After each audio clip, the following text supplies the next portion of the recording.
এত গরম গরম গরম, কি সুন্দর বৃষ্টি হচ্ছে দেখো, বাড়িতেই মনে হচ্ছে নদী এসে গেছে। এই যে, আর কি বৃষ্টি,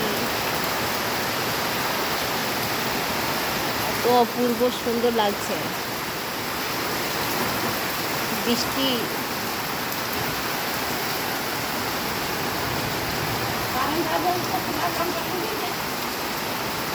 বৃষ্টিটা পড়ছে আর টগর ফুলের গাছটা কত সুন্দর লাগছে। পুচকুগুলোর আমাদের কি অসুবিধা হবে।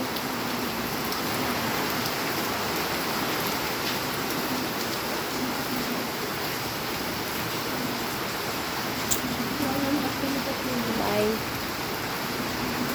সবাই ঠান্ডা উপভোগ করো। বাই। আমার ভিডিওটা ভালো লাগলে শেয়ার করে, লাইক করে, সাবস্ক্রাইব করে দিয়ে পাশে রেখে। বাই।